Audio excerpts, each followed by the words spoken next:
Nous sommes le 10 février 2026, c'est l'heure du journal en version française. Mesdames et messieurs, bonsoir et bienvenue. À la une de l'actualité, plusieurs districts seront traversés par le cyclone Jezani.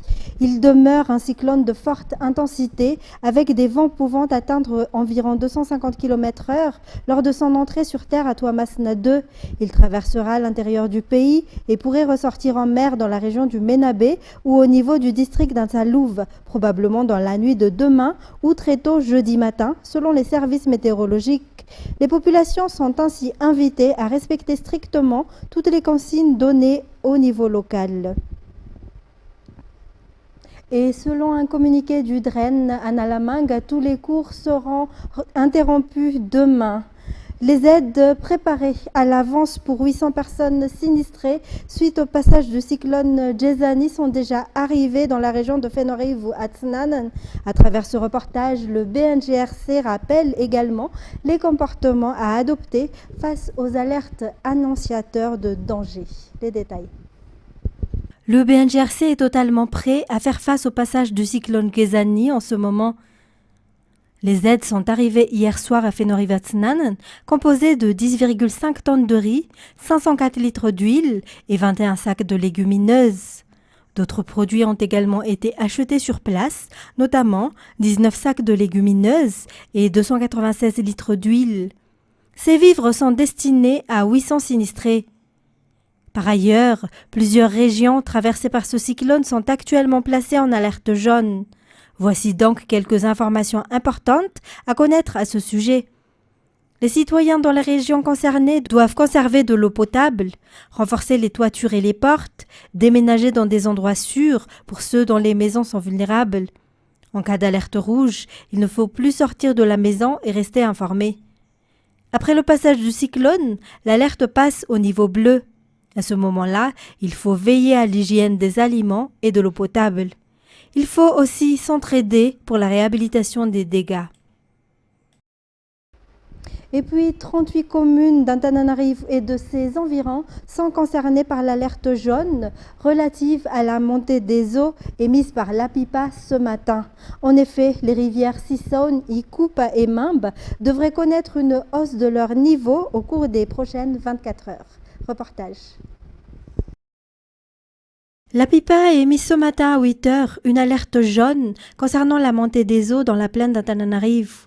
Plusieurs communes d'Antananarivo et de ses environs sont concernées, notamment Antananarivo-Rinvuj, Tsiafa, Andjube-Ansaadit, Bungatsar, Antanetkeli Ambuizuki, Alatsinen-Ambaza, Ampaichus, Swaland, Ampanef, Suaven, Anusatu Anjefan, Anjannawoch, Bemaswanju, Akadmang, Ambuchimanzak, Ampagabe, Yarnarivo, Sabutsinamean, Ankadkeli Ilaf et Ambuibao Anteiruk et Atalatamati. Concernant la rivière Sissogne, son niveau est de 0,89 mètres à la station de référence d'Ajamassen et de 1,49 mètres à celle d'Ampitatafk. Pour la rivière d'Ikup, le niveau est de 1,60 mètres à la station d'Amboumanamboul et de 3,42 mètres à celle de Bevumang. Quant à la rivière Mamba, son niveau est actuellement de 1,86 mètres. Il s'agit des niveaux normaux de ces trois rivières dans la plaine d'Antananarivo. Toutefois, une hausse significative est redoutée au cours des prochaines 24 heures.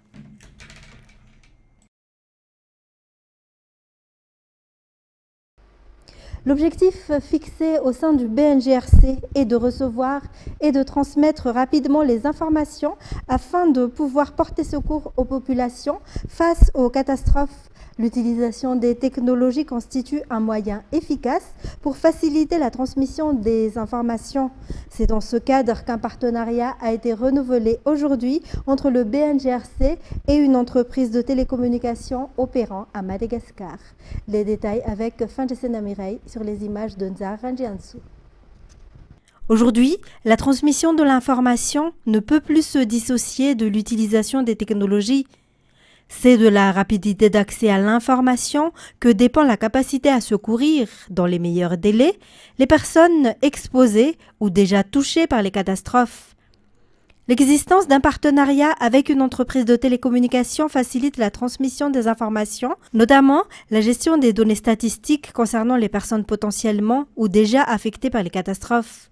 Et d'abord, comme je disais tout à l'heure, les populations à risque. Donc on essaie de fournir nos infrastructures, nos ressources pour aider à la coordination, à la prévention des risques. Et puis après aussi au secours le cas échéant et à la coordination des actions. Lorsque la population reçoit les informations à temps et se prépare en conséquence, l'impact des catastrophes est considérablement réduit.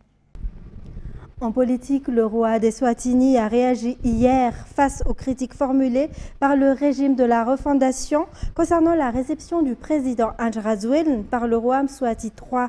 La SADC, a-t-il rappelé, ne soutient pas la politique d'un individu en particulier, mais agit dans le cadre de ses propres mécanismes institutionnels et doit assumer ses responsabilités conformément à ces mécanismes. Dans son message, le roi Mswati III a fermement réaffirmé son opposition totale à toute destitution d'un chef d'État élu conformément aux règles démocratiques.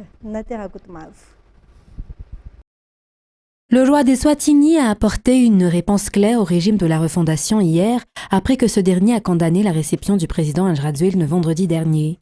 Dans un communiqué publié par le directeur de la communication du cabinet du roi Mswati III, le gouvernement eswatinien a clairement indiqué qu'il ne s'ingère nullement dans les affaires intérieures de Madagascar, mais agit exclusivement dans le cadre de son rôle de médiateur diplomatique au sein de la SADC. Les critiques formulées par Madagascar en l'encontre d'Eswatini sont erronées et regrettables, selon la réponse du roi Mswati III. Le rôle de la SADC en matière de paix, de politique et de sécurité vise des changements de gouvernance conformes à la Constitution et au respect de l'état de droit et non la promotion d'un pouvoir fondé sur la loi du plus fort, a précisé la communication royale.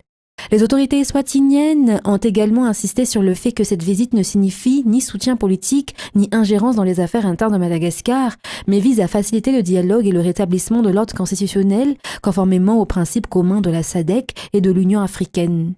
Eswatini continue d'accorder une importance primordiale à la diplomatie, au respect de la Constitution et au processus légal et s'oppose fermement à tout changement de régime non conforme à la Constitution. Dans ce cadre, le gouvernement eswatinien a rappelé que le président de la République de Madagascar, Ange Razouel, a été élu légalement en 2023. Le gouvernement d'Eswatini réaffirme par ailleurs son engagement à poursuivre son rôle de médiateur impartial au sein des mécanismes régionaux. Contrairement aux accusations portées par le régime de la refondation, le roi Mswati III n'est pas un élément de déstabilisation, mais un acteur de dialogue, d'écoute et d'ouverture à toutes les parties prenantes, y compris le président Ange Razouel. Tel est d'ailleurs son rôle au sein de la Troïka, comme il a déjà souligné dans sa communication. À l'heure actuelle, le régime de la refondation semble adopter une posture moralisatrice envers toute opinion divergente, allant jusqu'à s'engager dans un bras de fer avec le vice-président de la Troïka et futur président de la SADC. Et parlant santé à présent, le nombre total des cas de Mpox s'élève à 739 au 8 février. Selon le rapport publié hier par le ministère de la Santé publique, 247 sont des cas suspects et 270 sont des cas confirmés. Ce reportage revient sur les principales données statistiques à connaître concernant l'évolution de cette épidémie de Mpox. Radramana Zatouf. Selon les statistiques publiées hier par le ministère de la Santé publique, 8 nouveaux cas suspects de Mpox ont été recensés du 8 février 2026. Un cas confirmé a également été enregistré. Ainsi, le nombre total de cas depuis le début de l'épidémie atteint 739, dont 247 cas suspects. Le nombre de cas confirmés s'élève à 270. Le taux global de personnes atteintes de Mpox est de 49,81%. Au total, 542 tests de dépistage ont été effectués. 159 personnes sont déclarées guéries. Afin de lutter contre la propagation de l'épidémie de Mpox dans le pays, la population est constamment invitée à respecter les mesures barrières dans l'intérêt de tous. Fait divers à présent, 2 individus interpellés par la police pour un cambriolage perpétré dans un domicile situé aux 67 hectares nord-ouest aux alentours de 1h du matin font actuellement l'objet d'une enquête. Un 3e malfaiteur est toujours en fuite et est activement recherché. Felana Rakotorsoul. La collaboration de la population à travers les signalements reste indispensable pour prévenir les dangers et interpeller les malfaiteurs. Suite à un appel du propriétaire de la maison, victime d'une attaque, les éléments de la police du commissariat du 7e arrondissement ont pu intervenir rapidement et interpeller 2 individus en flagrant délit. Les 2 suspects ont été surpris en train de cambrioler la maison, tandis qu'un 3e complice a réussi à prendre la fuite à l'arrivée des forces de l'ordre. Les malfaiteurs avaient pu entrer à l'intérieur du domicile après avoir forcé la porte d'entrée en métal. Ils ont été immédiatement maîtrisés sur place et l'ensemble des outils utilisés pour commettre le vol a été saisi. Les 2 individus ont ensuite été conduits au commissariat du 67 hectares pour les besoins de l'enquête. Il est à rappeler que le vol est un acte puni par la loi et passible d'une peine d'emprisonnement. Et en sport, Madagascar compte 2 représentants aux Jeux olympiques d'hiver de Milan-Cortina qui se déroulent du 6 au 22 février. Il s'agit de Mialtina Clerc et Mathieu Gravier qui défendront les couleurs nationales dans la discipline du ski alpin. Toujours un reportage de Felana Rakodarsoul. La cérémonie d'ouverture des Jeux olympiques d'hiver 2026 s'est tenue vendredi dernier au stade San Siro de Milan-Cortina, en Italie. Près de 2900 athlètes ont défilé en brandissant les drapeaux de leurs pays respectifs. La cérémonie a été marquée par de nombreux spectacles mettant en valeur la culture et les traditions italiennes, avec notamment la participation du chanteur d'opéra de renommée mondiale tel que Andrea Bocelli. La sécurité et le maintien de l'ordre figuraient parmi les thèmes principaux mis en avant par les organisateurs de cette année. La solidarité entre les nations a également été soulignée dans un contexte mondial particulièrement tendu. Les Jeux olympiques d'hiver 2026 se déroulent dans le nord de l'Italie sur une superficie de 22 000 km² répartie sur 7 sites dans Livigno et Cortina Predazzo. Au total, 2900 athlètes issus de 92 pays s'affrontent dans 118 disciplines, dans 12 épreuves mixtes, durant ces Jeux olympiques. Le Bénin dispose d'un représentant en ski alpin, devenant ainsi l'un des pays africains participant pour la première fois à cette édition. Madagascar prend également part à ces Jeux olympiques d'hiver à travers ses 2 représentants, Mialtina Clerc et Mathieu Gravier, engagés en ski alpin. Il s'agit de la 3e participation de Madagascar aux Jeux olympiques d'hiver avec ses 2 skieurs. Mialtina Clerc, 24 ans, participera au slalom le 18 février et au slalom géant prévu le 15 février. Mathieu Gravier, 22 ans, concourra au slalom géant le 15 février. Formés et préparés en France, les 2 athlètes affichent aujourd'hui leur détermination à défendre l'honneur national. Et c'est ce qui nous conduit aux actualités internationales. L'île de Cuba traverse l'une des pires crises énergétiques de son histoire récente. Faute de carburant, le pays fonctionne au ralenti, avec des conséquences immédiates sur les transports, le tourisme et l'approvisionnement en biens essentiels. France 24. À tel point que depuis minuit, heure locale, les avions commerciaux qui atterrissent dans l'un des 9 aéroports de l'île, on va les voir sur cette carte, notamment la Havane, eh bien, ne sont plus ravitaillés ou avitaillés plutôt en kérosène. Résultat, eh bien, Air Canada est la première compagnie internationale à annoncer suspendre ses liaisons vers l'île. D'autres prévoient des ajustements avec des escales techniques dans d'autres îles des Caraïbes ou encore au Mexique, avec à la clé évidemment des vols retardés. C'est le cas d'Air France, c'est le cas d'Air Europa ou aussi de Lufthansa.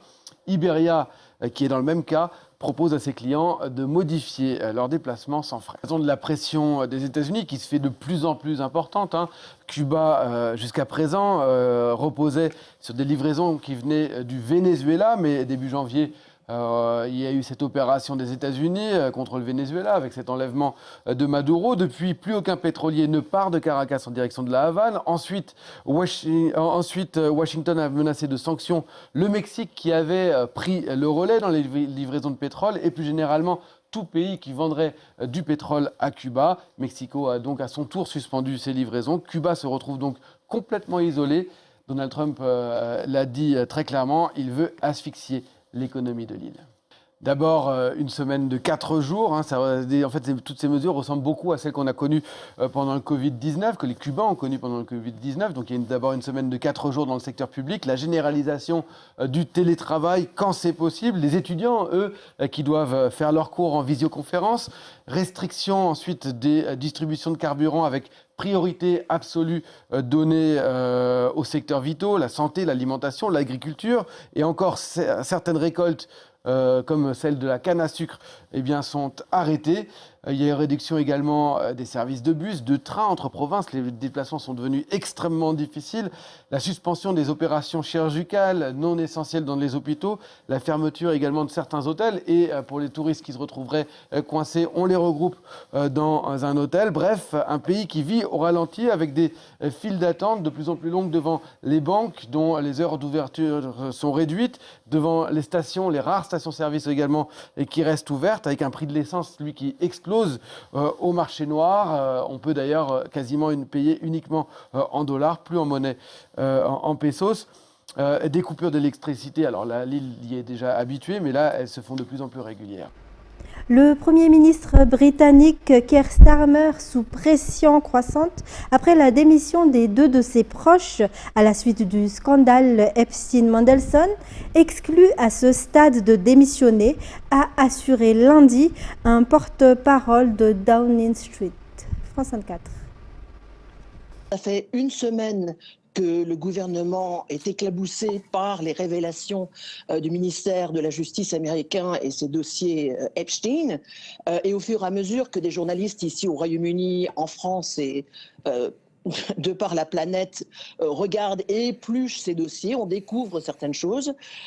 Alors subitement, hier, nous avons eu cette démission donc de Morgan McSweeney, bras droit, mais absolument crucial à Keir Starmer, puisqu'on reproche ici beaucoup à Keir Starmer de ne pas avoir cette fibre politique, d'être un technocrate.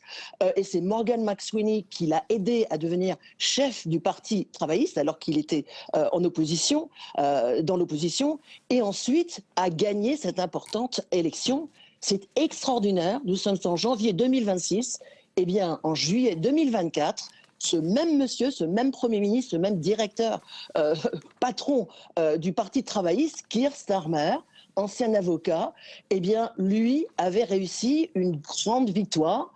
Mais à cause de ce monsieur que nous voyons à l'écran, Peter Mandelson, 2 fois congédié du gouvernement sous Tony Blair, donc dans les années fin 90, ensuite repris par Gordon Brown, qui se sent complètement trahi, et c'est Keir Starmer qui se sent trahi, puisqu'il affirme ne pas avoir connu vraiment l'extraordinaire relation étroite entre eux. Peter Mandelson, nommé à au début de l'année dernière ambassadeur aux États-Unis, notre homme à Washington, et cette relation spéciale entre Londres et Washington, subitement congédié quelques jours avant la visite d'État. Alors où est-ce qu'on en est aujourd'hui ?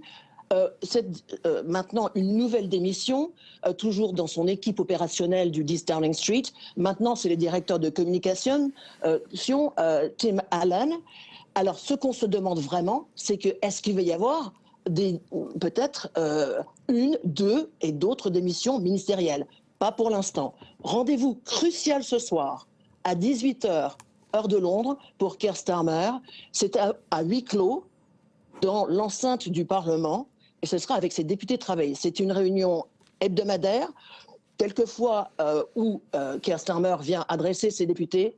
Ce soir, il va devoir vraiment les convaincre qu'il peut faire ce qu'on appelle en anglais un reset, et bien avoir une nouvelle équipe et qu'il a le contrôle de son parti.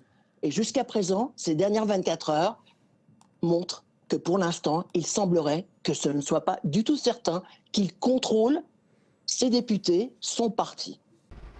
Pour terminer, à Dakar, l'ONG Black Girl Surf propose de bénéficier gratuitement des cours de surf et de leçons scolaires pour encourager la scolarisation des jeunes filles. France 24.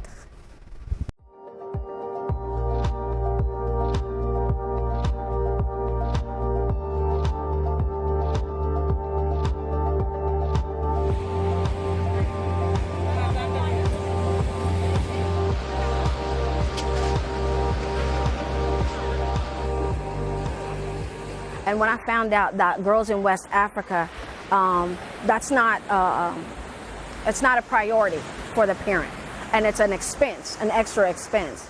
And when you look at the yearly income, you have to make a choice between eating and sending your daughter to school. So we just took that component away from them, and they love that.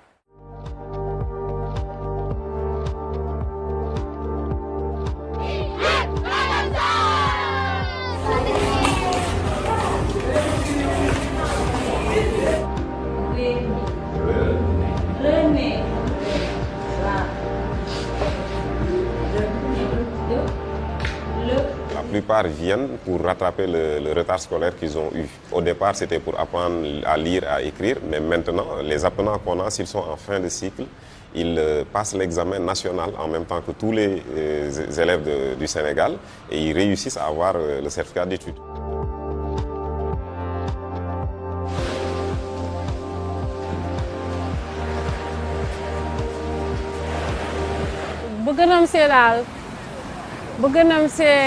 tekki daal ba ñëpp xam na ne kii si lii la ko amee te aussi tamit bëgg nañ see comme ba mu amee bëgg nañ see jàppale ñeneen ak ñaam te ne amuñu tamit waaw am si histoire baa xamante ne nag kenn du ko fàtte si Sénégal.